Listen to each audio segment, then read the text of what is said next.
I came across three very interesting headlines this week, so I thought, why not talk about them? This is the first one.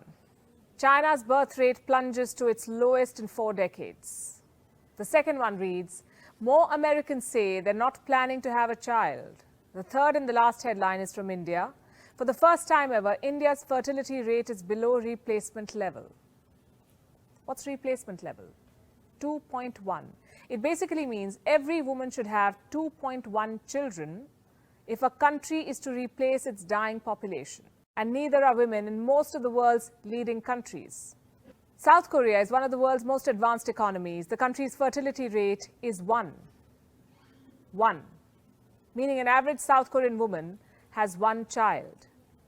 Many don't have children at all.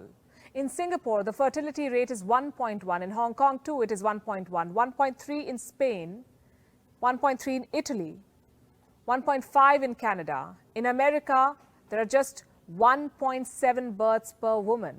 And so is the case in China. So here's a question. Why aren't women having more babies? Isn't that what women did for the longest time? Marry, have babies, continue the bloodline. A childless woman was branded as barren. She was frowned upon. In ancient Rome, a woman could be divorced for not giving birth to a child. Infertile women were flogged with goat skin. In Tang Dynasty in China too, not having a child was ground for divorce. In the Middle Ages, in 1950, an average woman was having 4.7 children in her lifetime, more than 4 children basically. Today that number has dropped to 2.67.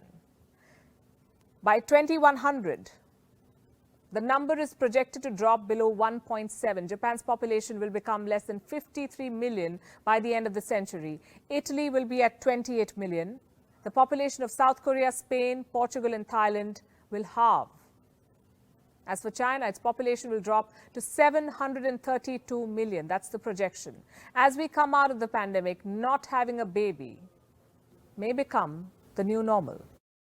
Truth be told, the world is still very much uncomfortable with the idea of women not marrying or couples not becoming parents. A child-free couple is often chastised for being selfish. Pope Francis, the supposedly progressive Pope, recently had a word of advice for non-parents. He said, the choice not to have children is selfish. Life rejuvenates and acquires energy when it multiplies. It is enriched, not impoverished. Rich words from a non-parent.